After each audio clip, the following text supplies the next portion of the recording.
பெருமானார் ஸல்லல்லாஹு அலைஹி வஸல்லம் அன்னவர்களுக்கு அருளப்பட்ட அல் குர்ஆன், இதிலே 114 அத்தியாயங்கள் இருக்கிறது. 6200 சொச்சம் வசனங்கள் இருக்கிறது. எல்லாமே அருள் பொருந்திய வசனங்கள் தான், அதிலே மாற்று கருத்து இல்லை.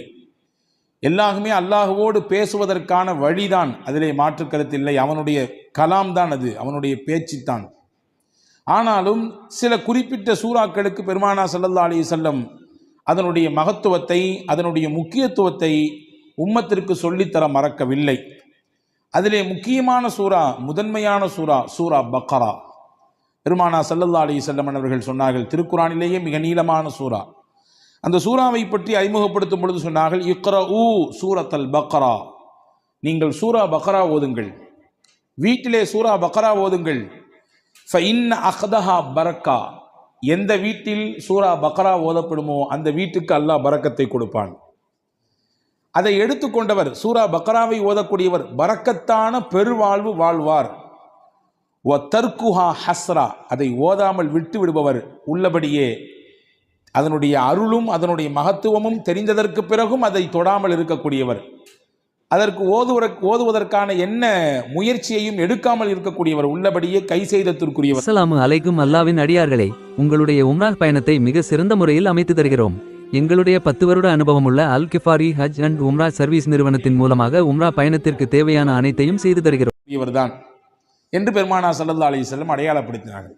இப்போ சூரா பக்ரா ஓதுங்கன்னு சொல்லி விடலை, அதை ஓதுறதுனால பரக்கத் கிடைக்கும் என்று பெருமானார் ஸல்லல்லாஹு அலைஹி வஸல்லம் சொல்வதின் வழியாக பரக்கத் நம் வாழ்க்கைக்கு எவ்வளவு முக்கியமானது என்பதை சொல்லித் தருகிறார்கள். எனவே தான் மக்காவிலிருந்து மதீனாவுக்கு ரசூலுல்லாஹ் வருகிறார்கள்.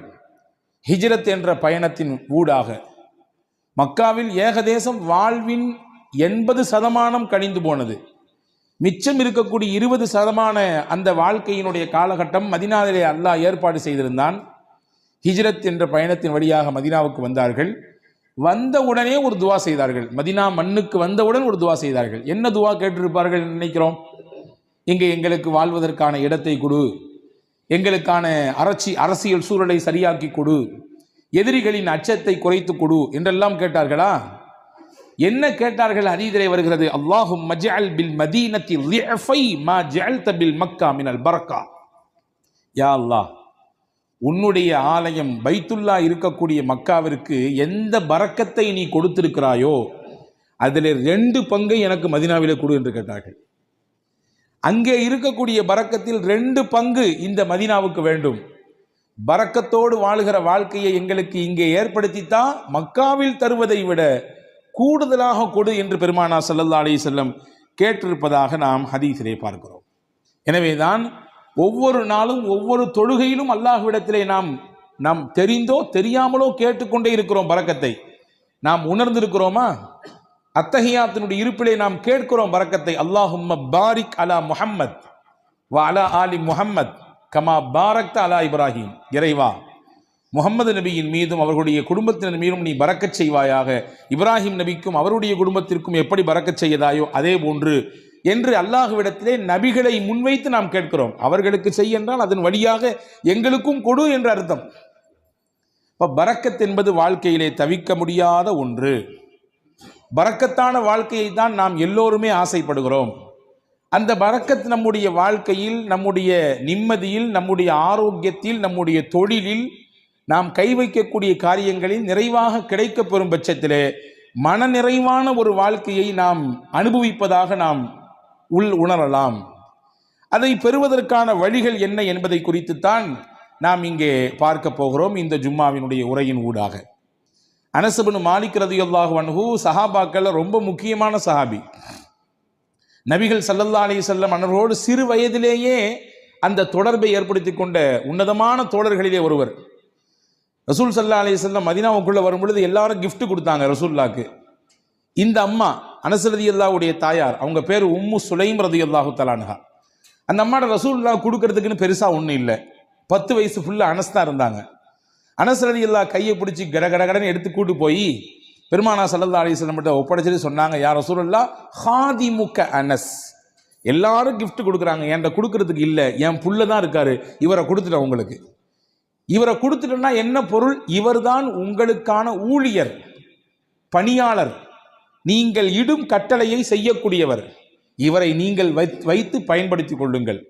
உங்களுக்கு பல விதங்களிலே இவர் பயன்பாட்டை கொடுப்பார்.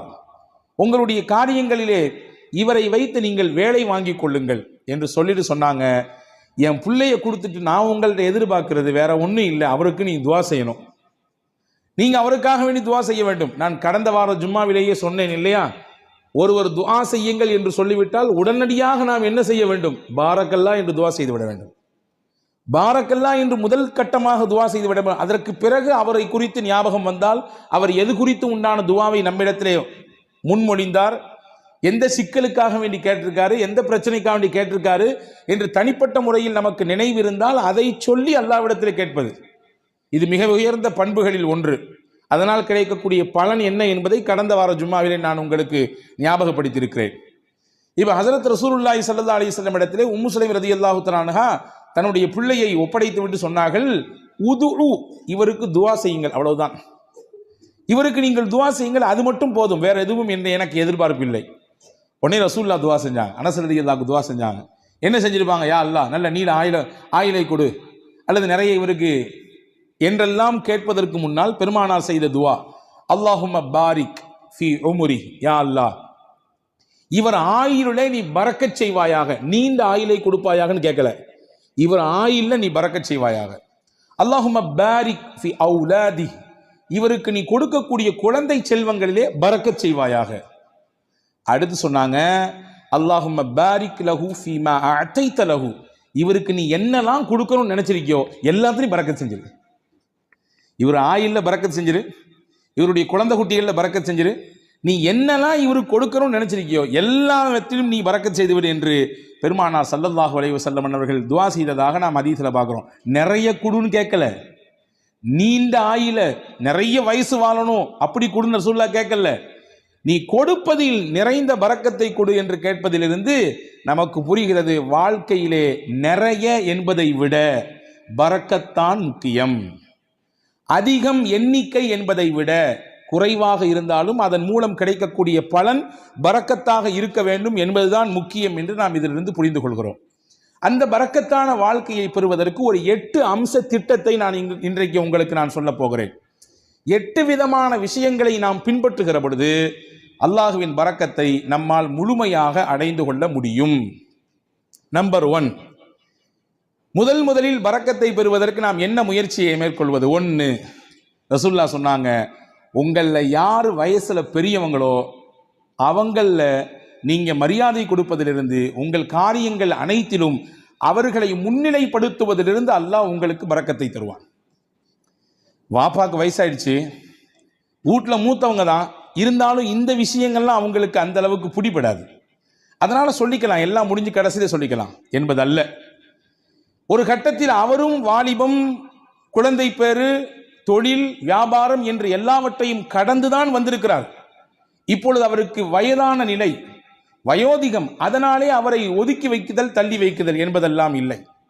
என்ன விஷயம் செய்தாலும் பெரியவர்களுக்கான முன்னுரிமையை, முன்னிலைப்படுத்துதலை, அவர்களுக்கான மரியாதையை நீங்கள் நிறைவாக செய்யுங்கள். இதன் ஊடாக அல்லாஹ் உங்களுக்கு பரக்கத்தை தருவான்.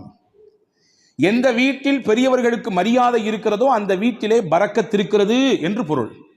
எந்த வீட்டில் பெரியவர்கள் உதாசீனம் செய்யப்படுகிறார்களோ, வயதிலே மூத்தவர்கள் வேண்டா வெறுப்பாலோ அவர்கள் பராமரிக்கப்படுகிறார்களோ, அவர்களின் பேச்சுக்கும் அவர்களுடைய ஆலோசனைக்கும் முன்னுரிமை கொடுக்கப்படாமல் தள்ளி வைக்கப்படுகிறார்களோ, புரிந்து கொள்ளுங்கள், அங்கே பரக்கத் எடுபடுகிறது என்று பொருள்.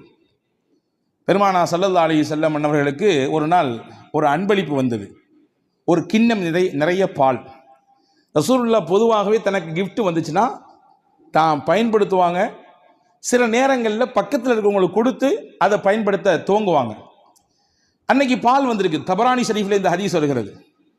ரசூலுல்லாஹ் உட்கார்ந்துருக்காங்க.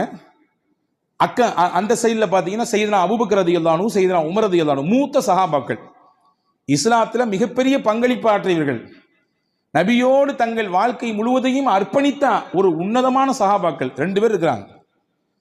மதீனாவில் நடந்த நிகழ்ச்சி இது. இந்த பால் கிண்ணம் வந்த உடனே ஸல்லல்லாஹு அலைஹி வஸல்லம் இந்த பக்கத்தில் இருந்த சையதுனா அபூ உபைதா ரலியல்லாஹு அன்ஹு என்ற ஒரு சஹாபி அவங்க கையில் கொடுத்தாங்க. குடிங்க அபு உபைதான்னு சொன்னாங்க. அபு உபைதா ரலியல்லாஹு அன்ஹு கையில் பாலை வாங்கிட்டு ரசூலுல்லாஹையும் பார்க்குறாங்க, பக்கத்தில் இருக்கக்கூடிய அபூபக்கர் நாயகத்தையும் பார்க்குறாங்க, உமர் நாயகத்தையும் பார்க்குறாங்க. என்னடா இது, நபிக்கு ரொம்ப நெருக்கமானவங்க 2 பேரும் அங்கே இருக்க, நமக்கு ரசூலுல்லாஹ் கொடுக்குறாங்களே என்பதுதான் அவர்களின் பார்வையின் பொருள். பார்த்துட்டு ரசூலுல்லாஹ்ட்ட சொன்னாங்க, யா ரசூலல்லாஹ் அன்த அவுலா பிஹி மின்னி, இந்த பாலை முதலாக அருந்துவதற்கு என்னை விட நீங்கள் தான் தகுதியானவர்கள். ஏன்னா நான் சாதாரண அபு உபைதா, நீங்க அல்லாவின் ரசூல் நீங்கள், எனவே நீங்கள் தான் இதை துவங்கி வைக்க வேண்டும். ரசூலுல்லாஹ் சொன்னாங்க, ஹுத் யா அபா உபைதா, எடுங்கள், குடியுங்கள் அப்படின்னு சொன்னாங்க. இப்போ 2ஆம் கட்டமா அபூபக்கர் நாயகத்தை பார்க்குறாங்க, உமர் நாயகத்தை பார்க்குறாங்க. பார்வையின் அர்த்தம் என்ன? என்னை விட இஸ்லாமிய வருகையில் முதன்மையானவர்களாச்சே இவர்கள் எல்லாம், பங்களிப்பு செய்வதிலே முக்கியமானவர்களாச்சே இவர்கள் எல்லாம், அவங்க குடிச்சா நல்லா இருக்குமே என்ற பெருந்தன்மையான மனதோடு செய்தனா அபு உபைதா ரலியல்லாஹு பார்க்கும் பொழுது ரசூலுல்லாஹ் அப்பவும் சொன்னாங்க, அபு உபைதா நீங்க தான் குடிக்கணும், குடிங்கன்னாங்க. செய்தனா அபு உபைதா ரலியல்லாஹு அன்ஹு குடிக்க துவங்கும் நேரத்திலே கையில் பக்கத்தில், வாய்க்கு பக்கத்தில் பால் கிண்ணம் போய்விட்டது. ஆனாலும் அவர்கள் மனம் ஏதோ ஒரு விஷயத்திற்காக வேண்டி மறுக்கிறது. கீழே கொண்டு வந்து சொன்னாங்க, யா ரசூலுல்லாஹ் நீங்க குடிச்சிட்டு தான் நல்லா இருக்கும். 3வது தடவையாக பெருமானா ஸல்லல்லாஹு அலைஹி வஸல்லம் அபு உபைதா ரலியல்லாஹு இடத்திலே சொன்னார்கள், இஷ்ரப், அபு உபைதா நீங்கள் குடியுங்கள். ஃபைன்னல் பரக்கத்த மஅ அகாபிரினா, பரக்கத் என்பது நம்மிலே யார் வயதிலே பெரியவர்களாக இருக்கிறார்களோ அவர்களிடத்திலிருந்து தான் துவங்குகிறது. இங்கே இருக்கும் நபர்களிலேயே வயதால் பெரியவர் நீங்கள், என்னை விட அபூபக்கர் ரலியல்லாஹு விட, உமர் ரலியல்லாஹை விட வயதால் மூத்தவர்கள் நீங்கள் குடிக்க வேண்டும், அங்கிருந்து பரக்கத் கிடைக்க வேண்டும். ஃபமல்லம் யர்ஹம் சகீரனா வலம் யுஜல்ல கபீரனா ஃபலைஸ மின்னா, நம்மிலே சிறியவர்கள் மீது இரக்கம் காட்டாதவர்கள், பெரியவர்களுக்கான மூத்தவர்களுக்கான கண்ணியத்தை தராதவர்கள் நம் வழியை சார்ந்தவர்கள் இல்லை என்று பெருமானா ஸல்லல்லாஹு அலைஹி வஸல்லம் வார்த்தையோடு சொல்லி முடிக்காமல் அதை செயல்படுத்தியும் காண்பித்தார்கள். பரக்கத் எங்கிருந்து துவங்குகிறது?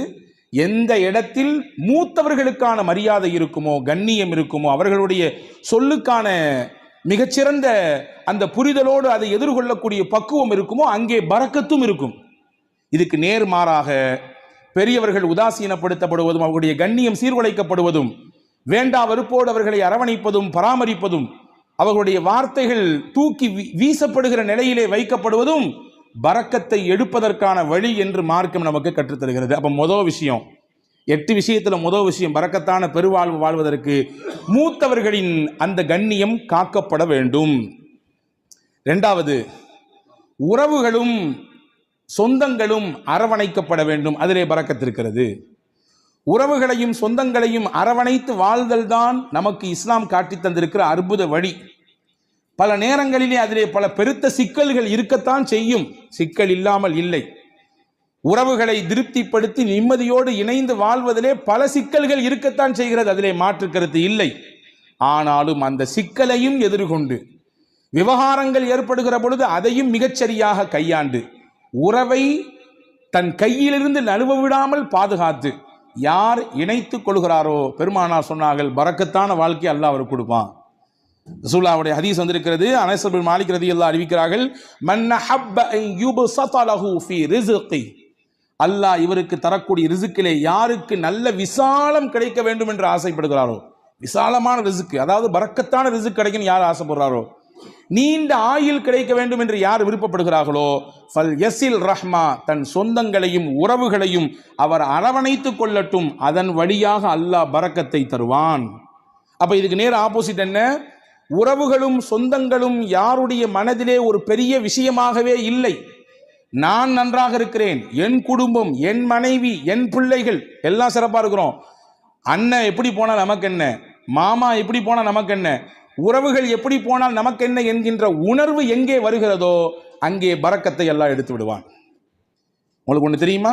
2 நபிமார்கள் சேர்ந்து துவா செய்தார்கள். ஒன்று மூசா அலைஹிஸ்ஸலாம், இன்னொன்று அவர்களுடைய சகோதரர் ஹாரூன் அலைஹிஸ்ஸலாம்.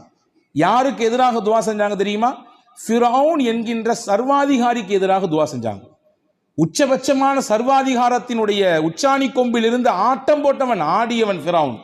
அவனுக்கு எதிராக அந்த 2 நபிமார்களும் துவா செய்கிறாங்க. அந்த 2 நபியில ஒன்று ரசூல், மூசா அலைஹிஸ்ஸலாம் ரசூலும் கட்டப்பட்டவங்க, உலுல் அஸ்முல கட்டுப்பட்டவங்க 5 நபர்கள் உல் அஸ்மு, அதாவது உறுதிமிக்க மனம் மிக்கவர்கள் என்று குர்ஆன் சொல்கிறது 5 நபிமார்களே. அந்த 5 நபிமார்கள் ஒன்று செய்தனா மூசா அலைஹிஸ்ஸலாம். ரசூல் அல்லாஹுவோடு நேரடியாக பேசுவதற்குரிய வாய்ப்பை பெற்றவர்கள் செய்தனா மூசா அலைஹிஸ்ஸலாம். தனிச்சிறப்பு போய்கிட்டே இருக்காது. மூசா அலைஹிஸ்ஸலாம் பற்றி தனியா ஒரு ஜும்மா பேசணும், அவ்வளவு இருக்குது செய்தி. அந்த மூசா நபியும் ஹாரூன் அலைஹிஸ்ஸலாமும் துவா செய்கிறாங்க ஃபிரௌன் என்ற கொடியவனுக்கு சர்வாதிகாரிக்கு எதிராக. ஆனால் அவர்கள் செய்த துவா 40 வருஷத்துக்கு பிறகுதான் பதிலே கொடுக்கப்பட்டது. துவா செஞ்சு முடிச்சு 40 வருஷத்துக்கு பின்னாடி தான் ஃபிரௌனுக்கு அழிவு வந்தது. ஃபிரௌன் நைலிலே மூழ்கினான். ஏன் இந்த 40 ஆண்டு கால தாமதம்? நமக்கு இயல்பாக கேள்வி எழும்.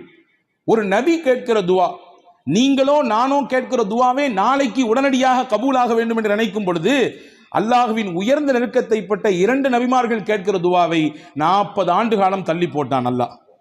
அதிலே பல காரணங்கள் இருக்கிறது. அதிலே முக்கியமான ஒரு காரணம் என்ன தெரியுமா? ஃபிரௌனிடத்திலே ஒரு நல்ல பண்பு இருந்ததாம். தன் உறவுகளை அவன் எப்பொழுதுமே சேர்த்து வைத்துக் கொள்வான். அவர்களுக்கானதை கொடுத்து கொண்டே இருப்பான், அவர்களை பராமரித்துக் கொண்டே இருப்பான். அல்லாஹ் நினைத்தான், இந்த பண்பில் இருந்தாவது அவனுக்கு ஏதாவது ஒரு சில நிமிடமாவது அவன் கொஞ்சம் ஒதுங்கி நம்மின் பக்கம் வரமாட்டானா என்று அல்லாஹ் எண்ணினான். எனவே அந்த வேதனையை கொஞ்சம் தள்ளி போட்டு கொண்டே இருந்தான். தள்ளி போட்டு 40 வருடங்களுக்கு பிறகுதான் இனிமேலும் இவன் திருந்துவதற்கு வாய்ப்பே இல்லை என்ற பொழுது அந்த நபிமார்களின் துவாவை ஏற்றுக்கொண்டு அவனுக்கு அழிவை கொடுத்தான். அப்போ இஸ்லாத்தின் மிகப்பெரிய விரோதியாக அல்லாஹ்விற்கே சவால் விழுகிற இடத்திலே, உனக்கு நிகரானவன் நான் என்று சொல்லும் இடத்தில் இருந்த ஃபிரௌனுக்கே வேதனை தள்ளி போடப்பட்டது. எதன் காரணமாக? உறவை அவன் சேர்த்து கொண்டான், உறவை அவன் பிரியவில்லை, உறவுக்கானதை மிகச்சரியாக கொடுத்தான் என்ற ஒரு காரணத்திற்காக. அப்படி என்றால் அல்லாஹ்வுக்கு விரோதினா நம்ம கிடையாது. அல்லாஹ்வுக்கு நேர் நிகராக நின்று சமமாக சண்டை போடுபவர்கள் கிடையாது நாம். அப்ப நம்மிடத்திலே இந்த உறவு பேணுதல் இருக்கும் பட்சத்திலே அல்லாஹ் பரக்கத்தான வாழ்வை அதன் வழியாக கொடுத்து விடுவான் என்பதை நாம் இங்கே கவனத்தில் கொள்ள வேண்டும். இது 2வது விஷயம். 3வது விஷயம் என்ன? யா அல்லாஹ் எனக்கு பரக்கத்தான வாழ்க்கையை கொடு என்று துவா செய்ய வேண்டும். துவா என்பது முக்கியமானது. அதை கொடு இதை கொடு என்று அவ்வளவு கொடு இவ்வளவு கொடு என்பதை விட, யா அல்லாஹ் நீ எதை கொடுத்தாலும் பரக்கத்தாக கொடு, இப்படி கேட்டு பழக வேண்டும். இவ்வளவு அளவு வேண்டும், இவ்வளவு கனம் வேண்டும், இவ்வளவு எண்ணிக்கை வேண்டும் என்றெல்லாம் கேட்பதை விட, இறைவா எனக்கானது நீ முடிவு செய்யப்பட்டதை தான் தருகிறாய், தருவதிலே பரக்கத் செய், பரக்கத்தானதை கொடு என்று கேட்க வேண்டும். அந்த துவாவை நமக்கு பெருமானார் ஸல்லல்லாஹு அலைஹி வஸல்லம் கற்றுத் தருகிறார்கள். அது அற்புதமான வரலாற்று செய்தி ஒன்று இருக்கிறது. உம்மு சுலைம் ரலியல்லாஹு தஆலா அன்ஹா, அபூ தல்ஹா ரலியல்லாஹு தஆலா அன்ஹு, இவர்கள் இருவரும் தம்பதிகள், கணவன் மனைவி. வெளியூருக்கு போன அபூ தல்ஹா வீடு திரும்பும் நேரத்திலே இவருக்கு பிறந்த பிள்ளை இறந்து போனது. நீண்ட பெரிய சம்பவம், சுருக்கமாக சொல்கிறேன். ஆனால் கணவன் வந்தவுடன் இந்த துக்க செய்தியை தன் மனைவி தன் கணவரிடத்திலே சொல்லாமல் அந்த கணவனை திருப்திப்படுத்தினாள். நல்ல உணவு கொடுத்தாள், சமைத்து கொடுத்தாள், நன்றாக அவருக்கு பரிமாறினாள். இரவிலே அந்த கணவனின் திருப்தியோடு அவரை மிக சந்தோஷப்படுத்தினார் அந்த பெண்மணி. மகிழ்ச்சியாக அவர்களுக்கு அந்த இரவு தாம்பத்தியத்திலே கழிந்தது. அந்த நிலை முடிந்ததற்கு பிறகு அபூ தல்ஹா ரலியல்லாஹு இடத்திலே உம்மு சுலைம் ரலியல்லாஹு சொன்னாங்க, உங்களிடத்திலே யாராவது ஒருவர் ஒரு அமானிதம் கொடுத்து வைத்தார், கொடுத்தவர் வந்து திரும்பி கேட்டார்னா நீங்க கொடுப்பீங்களா மாட்டீங்களான்னு கேட்டாங்க. அபூ தல்ஹா சொன்னார், எப்படி கொடுக்காம இருக்க முடியும், கொடுத்தவர் கேட்டா திருப்பி கொடுக்கத்தானே செய்யணும். அவங்க சொன்னாங்க, அல்லாஹ் நமக்கு பிள்ளையை கொடுத்தான், அவனே எடுத்துக்கிட்டான். என்ன நிலை! இப்படி நான் வந்த உடனே இந்த செய்தியை சொல்லாம இப்படி நான் இப்பொழுது நான் அசுத்தமாக இருக்கும் நிலையில் இப்படி சொல்றியே, நாளை கால் நபி இடத்திலே நான் போவேன், இந்த செய்தியை சொல்லுவேன், என்ன ஏதென்று கேட்பேன் என்று ஹஸரத் அபூ தல்ஹா ரலியல்லாஹு அன்ஹு சொன்ன பொழுது மறுநாள் காலை விடிந்தது. நபி இடத்திலே போனார்கள், செய்தியை சொன்னார்கள். ரசூலுல்லாஹ் அங்கே ஒரு அழகான துவாவை செய்தார்கள். நேற்றிரவு நீங்கள் இருவரும் ஒன்று கூடினீர்கள், தாம்பத்திய உறவை வைத்துக் கொண்டீர்கள். அல்லாஹும்ம பாரிக் லஹுமா லகுமா ஃபீ காபிரி லைலத்திகுமா, நேற்றிரவு நீங்கள் கூடிய கூடுதலிலே அல்லாஹ் பரக்கத் செய்வானாக, உங்களுக்கு மிகச்சிறந்த பகரத்தை தருவானாக. எந்த பொறுமையோடும் எந்த அல்லாஹ்வின் நம்பிக்கையோடும் உங்கள் மனைவி அப்படியான ஒரு நிலையை மேற்கொண்டார்களோ அதற்கு பகரமாக அல்லாஹ் உங்களுக்கு பரக்கத் செய்வான், சிறந்த சந்ததியை தருவான் என்று துவா செய்தார்கள். வரலாற்றிலே வருகிறது, அங்கே இருந்து பிறந்த பிள்ளை வாழ்வாங்கு வாழ்ந்தார்கள், செழிப்பாக வாழ்ந்தார்கள். கல்வி, பொருளாதாரம், வாழ்க்கையின் மேல்தட்டில் இருக்கும் விதத்திலே, எல்லோரும் பார்த்து போற்றும் விதத்திலே அந்த பிள்ளைகளின் வாழ்க்கை எல்லாம் இருந்தது. இதற்கு மூல முக்கிய காரணம் நாயகத்தினுடைய துவா. இப்போ துவா செய்யணும், யா அல்லாஹ் நீ கொடுப்பதிலே எங்களுக்கு பரக்கத் செய்வாயாக, என்ன கொடுத்தாலும் பரக்கத்தாக கொடுப்பாயாக என்று துவா செய்ய வேண்டும். இது பரக்கத்தான வாழ்க்கைக்கான 3வது அம்சம். 4வது அம்சம் என்ன? நம்மிடத்தில் எது இருக்கிறதோ அதை பகிர்ந்து கொள்ள வேண்டும். பகிர்தலிலே பரக்கத் இருக்கிறது. தனக்கும் மட்டும்தான், தன் குடும்பத்துக்கு மட்டும்தான் என்கின்ற குறுகிய மனப்பான்மையிலிருந்து வெளியே வர வேண்டும். எது இருந்தாலும் அதை பகிர்கிற அந்த பக்குவம் எந்த நபரிடத்திலே வருகிறதோ அல்லாஹ் தானாக பரக்கத்தை தருவான். ரசூலுல்லாஹி ஸல்லல்லாஹு அலைஹி வஸல்லம் உடைய ஹதீஸ் வந்திருக்கிறது, தஆமுல் வாஹிதி யக்ஃபிஸ் இஸ்னைன் வ தஆமுல் இஸ்னைனி யக்ஃபில் அர்பஅ. 2 நபருக்கான உணவு தான், ஆனா 3 பேர் வந்துட்டாங்க. ஐயோ 2 பேர் தான் சாப்பாடு இருக்குது, 3வது நபர் வந்துட்டாரே என்று யோசிக்க வேண்டாம், விரிச்சு வைங்க, அவரையும் சேர்த்துங்க. அல்லாஹ்வின் ரசூல் சொன்னாங்க, 2 பேருக்கான உணவாக இருந்தாலும் நீங்கள் பகிர வேண்டும் என்ற சிந்தனைக்கு வந்துவிட்டால் அதை 3க்கும் போதுமானதாக அல்லாஹ் ஆக்கி விடுவான். 3 பேருக்கான உணவு தான், ஆனா 5 பேர் இருக்கிறாங்க, 2 பேரை தள்ளி விடாதீங்க, இது பத்தாது, நமக்கே பத்தாது, யானை பசிக்கு சோள புரியா அப்படின்னு கேட்ட மாதிரிலாம் நம்ம கதை பேச வேண்டாம், சேர்த்திக்குங்க. ரசூல் சொன்னாங்க 3 நபருக்கான உணவு தான், நீங்கள் சேர்த்து ஷேர் செய்யும் பொழுது, அதிலே பகிர வேண்டும் என்ற எண்ணம் வரும் பொழுது அதிலே அல்லாஹ் 5 நபருக்கான பரக்கத்தை செய்து விடுவான். இது வாழ்க்கையிலே யாரெல்லாம் இந்த ஷேரிங்ல இருக்கிறாங்களோ அவங்க எல்லாம் கண்கூடாக பார்க்க முடியும், கண்கூடாக பார்க்க முடியும். ரசூலுல்லாவுக்கு ரொம்ப பிடித்த குடும்பம் ஒரு குடும்பம் இருந்தது, அல் அஷ்அரி. ரொம்ப பிடிக்கும் அவங்கள ரசூலுல்லாவுக்கு.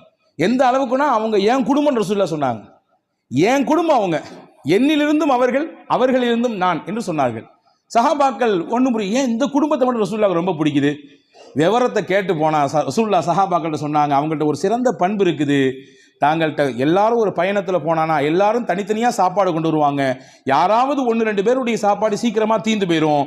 நீண்ட தூர பயணம் என்பதினாலே அவர்களை அப்படியே கழட்டி விட்டுற மாட்டாங்க. நீங்க கொண்டு வந்து காலியாக போச்சா, அப்படித்தான் போச்சு, இப்போ இன்னும் ரொம்ப தூரம் இருக்குது, இன்னும் 500 கிலோமீட்டர் போனோம், அப்படித்தான் என்று விட்டுவிட மாட்டார்கள்.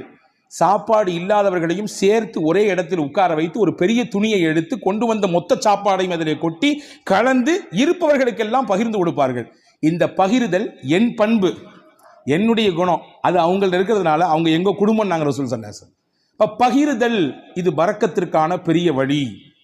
நம்மில எது இருக்கிறதோ அதை பகிர்ந்து கொள்வது. குடிப்பதற்கு இவ்வளவுதான் நீர், அதை பகிர்ந்து கொள்வது. உணவு இவ்வளவுதான் இந்த இடத்திற்கான விஷயம், பகிர்ந்து கொள்வது. எனக்கு மட்டும் வேணும், என் குடும்பத்துக்கு மட்டும் வேணும் என்று முன் தயாரிப்பு செய்து முன்னால் எடுத்து வைப்பதை விட இருப்பதை கொண்டு பகிர்வதனால் அல்லாஹ் பரக்கத்தை தருவான். இது 4வது வழி. 5வது பரக்கத்துக்கான முக்கியமான வழி, இன்னைக்கு நம்மள பல பேர் மறந்துவிட்ட விஷயம், சாப்பிடும் பொழுது எல்லாரும் சேர்ந்து உட்கார்ந்து சாப்பிடுங்க. நாங்கள் சொல்லலாம், எல்லாரும் சேர்ந்து உட்கார்ந்து சாப்பிடுங்க, தனித்தனியா சாப்பிடாதீங்க. ஆனால் இன்னைக்கு காலப்போக்கில் வேக உலகத்தில் இருக்கிறோம் நாம், அதனாலே பல விஷயங்களை இழந்து விட்டோம். ஆனால் நம் முன்னோர்கள், நம்முடைய தாய் தகப்பன், நம் தாதி எல்லாம் நம்முடைய வீடுகளிலே சேர்ந்து தான் உட்கார்ந்து சாப்பிடுகிற வழக்கத்தை சொல்லி தந்திருக்கிறார்கள். இன்னைக்கு வரையும் சில ஊர்களிலே கலன் சாப்பாடு என்று ஒன்று இருக்கிறது. ஒரே பிளேட்ல உட்கார்ந்து மொத்தமா சாப்பிடுறது, ஒரே பிளேட்ல உட்கார்ந்து 4 பேர் 5 பேர், இதுவெல்லாம் நிகழ்ச்சிகளுக்கு என்பதை தாண்டி சாதாரணமாக இயல்பாக அன்றாட சாப்பாடு அப்படி சாப்பிடுகிற பழக்கம் இன்னைக்கும் சில ஊர்களிலே இருக்கிறது. ஆனா கால ஓட்டத்தில் அதெல்லாம் நம்ம விட்டுட்டோம். ஒரே வீட்டில் இருக்கிறோம், 5 பேர் தான் இருக்கிறோம், 5 பேரும் 5 டயத்துல சாப்பிட்றோம். சஹாபாக்கள் வந்து ரசூலுல்லாஹ்ட்ட ஒரு நாள் சொன்னாங்க, யா ரசூலல்லாஹ் இன்னா நாக்குலு வலா நஷ்பஉ, நிறைய சாப்பிட்றோம், வயிறே நிறைய மாட்டேங்குது, என்ன செய்யறதுன்னு கேட்டாங்க. சஹாபாக்கள் ரசூலுல்லாஹ் கேட்டாங்க, அன்தும் தாக்குலூன ததஃபர்ரகூன், எல்லாருமே தனித்தனியா சாப்பிட்ற மாதிரி தெரியுது, ஆமாவான்னு கேட்டாங்க. எல்லாரும் வீட்டில் சேர்ந்து சாப்பிட்றீங்களா, தனித்தனியா சாப்பிட்றீங்களா? இல்லை, தனித்தனியா சாப்பிட்றோம். ரசூல் சொன்னாங்க, இஜ்மாஉ அலா துஆமிக்கும் வذ்குரு ஸ்மல்லாஹி அலைஹி யுபாரக லக்கும் ஃபீஹா. 2 விஷயத்தை செய்யுங்க சாப்பிடும் பொழுது, எல்லாரும் சேர்ந்து சாப்பிடுங்க, முடிந்த அளவுக்கு சேர்ந்து சாப்பிடுங்கள். சேர்ந்து சாப்பிடுவதற்கு ஒரு நாளில் ஒரு வக்து தான் முடியும், இந்த நேரத்தில் மட்டும்தான் எங்களால் சேர்ந்து சாப்பிட இயலும், காலை அல்லது இரவு அல்லது மதியம், அந்த ஒரு நேரத்தில் எல்லாரும் சேர்ந்து உட்காருங்கள். குடும்பத்தோடு சேர்ந்து உட்கார்ந்துட்டு சாப்பிட்றதுக்கு முன்னாடி பிஸ்மில்லா என்று சொல்லுங்கள். நீங்க கை தொட்டு கேளுங்க, நானும் என் நெஞ்சத்துல கை தொட்டு கேட்கிறேன். அன்பர்களே, எத்தனை குடும்பத்திலே எல்லாரும் சேர்ந்து உட்கார்ந்து பிஸ்மில்லாஹிர் ரஹ்மானிர் ரஹீம் என்று சத்தம் போட்டு சொல்லி நாம் அந்த சாப்பாட்டிலே கையெடுத்து வைக்கிறோம். மலேசியா போன்ற பெருநகரங்களிலே அல்லாஹ் பரக்கத்தை கொட்டுகிறான், அது தனிப்பட்ட விஷயம். நான் அங்கே இருக்கக்கூடிய ஒரு சிறப்பு அம்சத்தை சொல்லுகிறேன். சாப்பிடும் பொழுது குடும்பத்தில் உட்கார்ந்து விட்டால் உடனடியாக யாரும் உணவிலே கை வைக்க மாட்டார்கள். எல்லாரும் உட்காரணும். உட்கார்ந்த உடனே அந்த வீட்டில் இருக்கக்கூடிய பெரியவர் சொல்லுவார், பிஸ்மில்லாஹிர் ரஹ்மானிர் ரஹீம் ஆரம்பிங்கம்பாரு. அதுக்கு பின்னால் தான் சாப்பிடவே துவங்குவார்கள். எனக்கு என்னவோ தெரியவில்லை, அந்த வார்த்தையை அவர்கள் முழுவதுமாக பின்பற்றுவதானோ என்னவோ அல்லாஹ் பரக்கத்தை கொட்டென்று கொட்டுகிறார், பல ரூம்களில் தர்றான். எனவே உணவின் சமயத்திலே நாம் சேர்ந்து சாப்பிடுவது பரக்கத்திற்கான முக்கியமான வழி. இது 5வது விஷயம். 6வது விஷயம் என்ன? ரசூலுல்லாஹ் சொன்னாங்க, உங்க வீட்டுக்குள்ள போகும்போது சலாம் சொல்லிட்டு போங்க, சலாம் சொல்லிட்டு வெளியே வாங்க. இது பரக்கத்தை உங்க வீட்டுக்கு தரும்னாங்க ரசூலுல்லாஹ். ஹஸரத் ரசூலுல்லாஹ் சொன்னாங்க 3 விஷயம் அல்லாஹ்வுடைய பொறுப்பு, அல்லாஹ்வுடைய கண்ட்ரோல்ல வந்துருது. அதிலே 1, மன் தஹல பைத்தஹு வஸல்லம ஃபஹுவ ضامن على الله. யார் வீட்டுக்கு நுழையும் பொழுது சலாம் சொல்லிட்டு போறாரோ அவர் அல்லாஹ்வுடைய கஸ்டடியில வந்துடுறாரு, அல்லாஹ்வுடைய நேரடி பார்வையில வந்துடுறாரு. அவருக்கானதை அல்லாஹ் கொடுத்து விடுவான். ஹதீஸ்ல இப்படி ஒரு வார்த்தை வருது, இன் ஆஷ ருஸிக வ குஃபிய. அவர் வாழ்ந்தால் மனநிறைவான வாழ்க்கையை வாழ்வார். வ இன் மாத்த அதுஹலகுல் ஜன்னா. இதை அப்படி கண்டினியூவா ஃபாலோ பண்ணாருன்னு சொன்னா 3 விஷயம் சொன்னாங்க. அந்த 3ல ஒன்று தான் நான் சொல்லியிருக்கேன். 2 தேவைப்படுறவங்க தனியாக வந்து கேளுங்க. அந்த 3ல் 3 விஷயத்தை யார் பின்பற்றுகிறாரோ வாழ்ந்தால் போதுமான வாழ்க்கையை அல்லாஹ் அவருக்கு தருவான். 2வது, அவர் மௌத்தாகி விட்டால் அல்லாஹ் நேரடியாக சொர்க்கத்தை கொடுப்பான். அதுல 1 தான் வீட்டுக்கு போகும்போது சலாம் சொல்லிட்டு போறது. உங்க வீட்டுக்கு அல்லாஹ் பரக்கத்தை தருவான், பரக்கத்தான வாழ்க்கையை உங்களால் வாழ முடியும் என்பதை ரசூலுல்லாஹ் சொன்னார்கள். இது 6வது விஷயம். 7வது விஷயம் என்ன? அல்லாஹ் எதை நமக்கு அளந்திருக்கிறானோ அல்ஹம்துலில்லாஹ், போதும் என்ற மனமே பொன் செய்யும் மருந்து நான் தமிழ்ல இல்லையா. இன்னைக்கு அதுதான் நம்மள்ட்ட இல்லை. இருக்கு, வேணும் வேணும் வேணும். எப்ப வரை வேணும்? மௌத்தை சந்திக்கிற வரையும், இஸ்ராயில பார்க்கிற வரையும் வேணும், அந்த நிமிஷம் வரையும் வேணும். அன்பர்களே, எது கிடைக்கிறதோ அது குறைவோ அதிகமோ அல்ஹம்துலில்லாஹ் என்று சொல்ல பழக வேண்டும். அப்படியான பழக்கம் இருக்கிறது. நீங்கள் சொல்லும் வார்த்தை அது அல்லாஹ்விற்கு பிடித்து போனால் அல்லாஹ் அதிலே பரக்கத் செய்து விடுவான். எப்படிங்க இருக்கிறீங்க? நீ யார்ட்டையா கேளுங்க, என்னத்தை போகுது, மூட்டி வலி, முதுகு வலி, அங்கிட்டு வலி, இங்கிட்டு வலி, மருத்துவ செலவு, அப்படி இப்படி ஒரு பெரிய லிஸ்ட். நல்லா இருக்கிறன்றதுக்கு நிறைய பாயிண்ட்ஸ் இருக்கும், அதை நம்மள பல பேர் சொல்றதே இல்லை. ஆனா அல்லாஹ்வின் ரசூல் சொன்னாங்க, உங்களுக்கு அல்லாஹ் என்ன கொடுத்திருக்கானோ அதுல எது நலவு இருக்கிறதோ அதை நீங்கள் சொல்லி பழகுங்கள், அல்ஹம்துலில்லாஹ் என்று சொல்லுங்கள், அல்லாஹ் பரக்கத்தை தருவான். அப்ப போதும் என்கின்ற மனம், இது பரக்கத்தை பெற்று தருவதற்கான 7வது வழி. 8வது முக்கியமான வழி, பயபக்தி மிக்க வாழ்க்கையை நாம் வாழ்வதற்கு பழகி கொள்ள வேண்டும். தக்வா மிக்க வாழ்க்கையை நம்முடைய தொழிலில், நாம் சந்திக்கும் நபர்களில், நாம் பேசும் பேச்சில், நாம் பார்க்கும் பார்வையில், நாம் நடக்கும் நடையில், உடையில், பாவனையில், அனைத்திலும் அல்லாஹ் ஒருத்தன் நம்மளை பார்த்துக்கிட்டு இருக்கான்னு சிந்தனையில வாழணும். அந்த சிந்தனை நம்மள பல பேருக்கு பல சமயங்களில் போறதுனால தான் பாவத்தில் போய் விழுந்துடுறோம். ரசூல் சொன்னாங்க, யாருக்கு இந்த தக்வா மிக்க வாழ்க்கையை வாழ வேண்டும் என்ற பிரியம் வந்து விடுகிறதோ, பரக்காத்தின் மின சமாய் வல்லர், வான பூமியில் என்ன பரக்கத்து இருக்கோ எல்லாத்தையும் அல்லாஹ் கொண்டு வந்து கொட்டிடுவான். வான பூமியில் என்னென்ன பரக்கத்துகள் எல்லாம் உண்டோ மொத்தத்தையும் கொண்டு வந்து அவர்களின் காலுக்கு கீழே கொட்டி விடுவான் என்று பெருமானா ஸல்லல்லாஹு அலைஹி வஸல்லமுக்கு அல்லாஹ் சொன்னான். அப்போ இந்த 8 காரியங்களும் பரக்கத்தான செழிப்பான வாழ்க்கையை வாழ்வதற்கான வழிகள் என்று மார்க்கம் அழகாக கற்றுத்தருகிறது. வல்ல அல்லாஹ் அப்படிப்பட்ட மிகச்சிறந்த புரிதல் மிக்க வாழ்க்கையை வாழுகிற தௌஃபீக்கை அல்லாஹ் உங்களுக்கும் எனக்கும் எல்லா மக்களுக்கும் தந்தல் புரிவானாக. அல்லாஹ் எதை நமக்கு தருகிறானோ அதிலே நிறைந்த பரக்கத்தையும் அருளையும் தருவானாக. என்னென்ன நெருக்கடிகள் எல்லாம் நம் வாழ்க்கையிலே நமக்கு உண்டோ அத்துணை நெருக்கடிகளையும் அல்லாஹ் நீக்கி தருவானாக. நம்முடைய வாழ்வை அல்லாஹ் வசந்தமாக ஆக்கி தருவானாக. இருக்கக்கூடிய கஷ்டங்களை எதிர்கொள்ளக்கூடிய ஆற்றலை தந்து அதை மிக சீக்கிரமாக நம்மிடத்திலிருந்து வெளியாக்குவானாக என்ற உயர்ந்த துவாவோடு விடைபெறுகிறேன். வாஹிர் தாவானா அல்ஹம்துலில்லாஹி ரப்பில் ஆலமீன். அஸ்ஸலாமு அலைக்கும் வரஹ்மத்துல்லாஹி. அஸ்ஸலாமு அலைக்கும். அல்லாஹ்வின் அடியார்களே, உங்களுடைய உம்ராஹ் பயணத்தை மிக சிறந்த முறையில் அமைத்து தருகிறோம். எங்களுடைய 10 வருட அனுபவமுள்ள அல் கிஃபாரி ஹஜ் அண்ட் உம்ரா சர்வீஸ் நிறுவனத்தின் மூலமாக உம்ரா பயணத்திற்கு தேவையான அனைத்தையும் செய்து தருகிறோம். இன்ஷா அல்லாஹ் ஒவ்வொரு மாதத்திலும் நார்மல் உம்ரா பேக்கேஜ் 75,000 ரூபாய்க்கும், 40 நாட்கள் உம்ரா பேக்கேஜ் 1,70,000 ரூபாய்க்கும், டிசம்பர் ஹாலிடே உம்ரா பேக்கேஜ் 85,000 ரூபாய்க்கும், வருகிற 2026 ஹில்டன் ஹஜ் பேக்கேஜ் 5,70,000 ரூபாய்க்கும் கொடுக்கிறோம். நாங்கள் ஹஜ் பேக்கேஜ் முன்பதிவு செய்பவர்களுக்கு உம்ரா பேக்கேஜில் 50 விழுக்காடு டிஸ்கவுண்டையும், 4 பேர் உம்ரா செல்பவர்களுக்கு ஒரு நபருக்கு 50 விழுக்காடு டிஸ்கவுண்டையும் தருகிறோம். அனுபவம் வாய்ந்த உம்ரா கையேடு, மிக சிறந்த ஹோட்டல் வசதிகள், தரமான இந்திய உணவு வகைகள், 24 மணி நேரமும் அனைத்து உதவிகளும் செய்து தருகிறோம். மேலும் விவரங்களுக்கு எங்களை தொடர்பு கொள்ளுங்கள்.